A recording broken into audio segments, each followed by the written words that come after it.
बहू नहीं आई? आई है, थक गई थी इसलिए होटल में आराम कर रही। होटल में? हाँ, उषा किरण में रुका। मेरे हाथ का खाना अच्छा नहीं होता। हमारा खाना अलग है, उसका अलग। तू उसका खाना खा सकता है, तो क्या वो मेरे हाथ का खाना अरे नहीं खा सकता? नानी तू रहने दे। 5 मिनट के लिए लिया, मैंने उसके लिए कंगन रखे हैं, अपने हाथों से पहना देती। नानी तू बहुत बोली है। इधर बैठ आराम से, अपने कंगन अपने पास ही रख, काम आएंगे तेरे। पैसा और पैसा, सुख और सुख, ये पैसे और सुख के पीछे मत दौड़। यहाँ जो भी मिलता है उसे कबूल कर ले, आखिर ये अपनी मिट्टी है रे। अच्छा, अब आपकी मर्जी क्या है? देख, तू इंजीनियरिंग पढ़ा हुआ है, वहां अमेरिका में भी पुल बनवाता था, तो यहाँ पुल बनवाने में क्या तकलीफ? तो अप्पा उसके लिए क्या है, पीडब्ल्यूडी में 450 की नौकरी पर आ जाओ। यही चाहते हैं आप? कोई भी ना समझ अगर सीनियर है, सिर्फ इसलिए उसके अंडर पे काम करो। पीले और खाकी सरकारी कागजों पे अपने पार्कर के पेन खराब करने लगे। यही चाहते हैं अप्पा? ठीक, वो मत, कोई अपना धंधा छुड़ा, पैसा पैसा करता है ना, ला वहां से पैसे और लगा धंधे में। पुल बाद में देखा, एक और देखा, मुझे पैसा कम पड़ेगा ना तो मैं दूंगा, और पैसा इकट्ठा करने की जिम्मेदारी मुझ पर नहीं। लेकिन अप्पा आपको तो समझना चाहिए। क्या क्या समझना चाहिए? हर इस देश में धंधा करो कहना आसान है, लेकिन धंधा करना कोई आसान बात है क्या नानी? क्यों नहीं? अप्पा यहाँ सालों साल सरकारी कागज हिलते तक नहीं है, उन्हें हिलाने के लिए कदम पर कदम पैसा चढ़ाना पड़ता है। अरे कभी दिल्ली होकर आइए अप्पा, ऐसा लगता है वहां का ये हर सरकारी कर्मचारी ऊपर की कमाई पर जिंदा है। यहाँ मुझ जैसों का गुजारा नहीं है अप्पा, यहाँ सिर्फ चोरों की गुजर है। अगर तुझ जैसे सभी उठकर बाहर चले जाएंगे तो चोर तो बनने ही ना। अरे पलटने दीजिए अप्पा। फिर हमारा अपना देश कैसे ऊपर उठेगा? पुराना माने अप्पा, तो एक बात कहूँ आपको, क्या? मुझे ये देश अब अपना लगता ही नहीं, सच। ये तुझे क्या हो गया? अरे होना क्या है अप्पा? तू यहाँ जन्मा या बड़ा हुआ और तू कहता है ये देश तेरा नहीं? अरे झंडा बंदने के समय दिए जाने वाला भाषण है ये अप्पा। मेरे मन पर इसका जरा भी असर नहीं होता, प्रत्यक्ष परिस्थितियां ही मेरे मन को असर करती हैं। अपनी बुद्धि शक्ति और कल्पना को नष्ट करने वाले ढोंगियों का देश है ये। पहले नहीं था ये ढोंगियों का देश, और अब हो गया है। सबने सिर्फ एक शिकायत पेटी बनाकर रख दिया है इसने, और जो कोई आता है अपनी शिकायत डाल देता है इसमें, पर पेटी खोलने की जिम्मेदारी किसी पर नहीं है। ये सब कहना आसान है अप्पा। अरे जब भी यहाँ कोई कुछ करने जाता है तो लेकिन यहाँ क्या अप्पा? पोस्ट ऑफिस जाओ या बैंक में पैसा जमा करने जाओ तो घंटों लाइन में खड़ा रहना पड़ता है। दुकान पर जाओ तो दुकानदार को बात तक करने की तमीज नहीं है नानी। अप्पा टैक्स जमा करने जाओ तो पहले रिश्वत का पहले पैसा जमा करके आओ। काउंटर से पेनों पे चुराने वाले लोग मुझे अपने नहीं लगते अप्पा। ऐसे ढोंगियों के बीच मैं नहीं रह सकता। इस देश के लिए ही ना। अरे उसका दुर्भाग्य, मैंने तो नानी उसे कितनी बार लिखा था, तो अमेरिका आजा, अमेरिका आजा। अरे तेरा भी यहाँ कुछ कल्याण हो जाएगा। अरे कभी देश में कुछ है ही नहीं तो क्यों भी नहीं करना कभी? हाँ, बेकार में मत चिल्लाइए, शहीद होने वाले तो शहीद हो गए, अब हमारे चिल्लाने से क्या होगा? दीनू, तुम भी ऐसे मत बोल, इनके साथ ठीक तरह से बात करो। छोड़िए अप्पा, इस बहस में ना पड़ना ही ठीक है। इससे किसी को कुछ हासिल नहीं होने वाला। दुख किसे?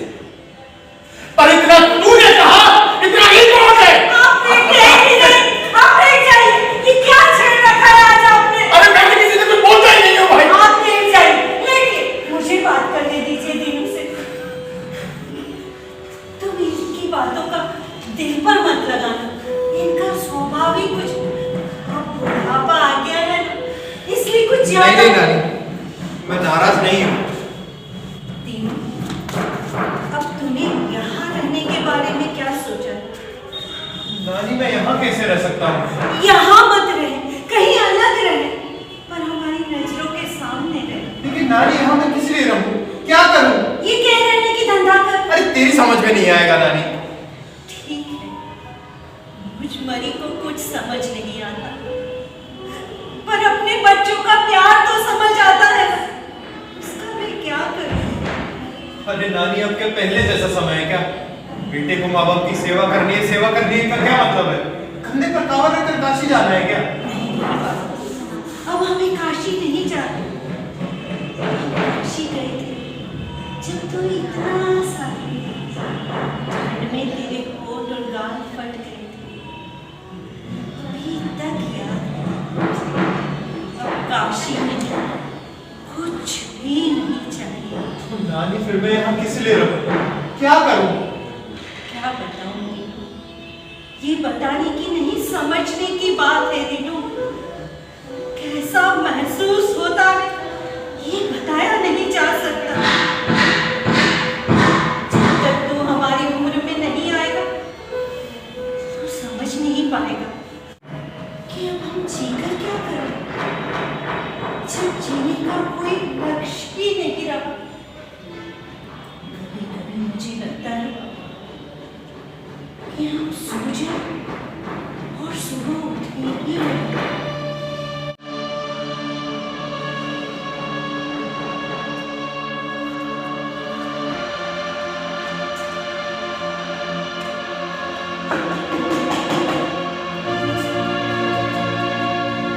नानी नानी मैं दादा मर गया।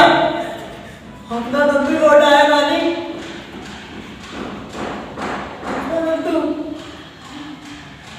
नंदू नाना नाना अपना नंदू आ गया।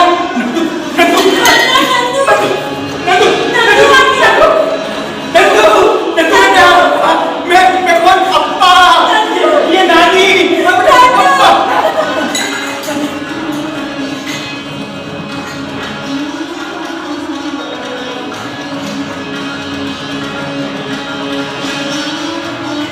नंदू! बेटा नंदू! बेटा! नंदू!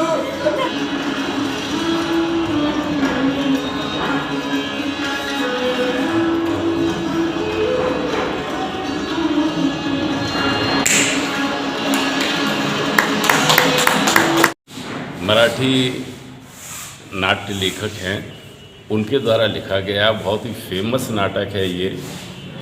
सन 1970 के समय ये लिखा गया था और 71 से इसके शो हिंदुस्तान में कई जगह हुए मराठी में, जिसमें डॉक्टर श्रीराम लागू इस मुख्य किरदार उसको निभाते थे। और जो नानी का रोल था सुलभा देशपांडे जी, गोपाल देशपांडे जी उस किरदार को निभा रहे हैं। पिताजी के रोल नाटक की कहानी के बारे में मैं बताऊं तो इसमें नाना नानी के दो बेटे हैं। बड़ा बेटा अमेरिका में है, इंजीनियर है। पिछले 8 सालों से वो नहीं आया, सिर्फ फ़ोन पर बात करता है। छोटा लड़का एयरफोर्स में पायलट है। सन 71 के युद्ध में, जिसमें पाकिस्तान का युद्ध हुआ था, उसमें क्रैश में वो शहीद हो जाता है। तो ये बहुत ही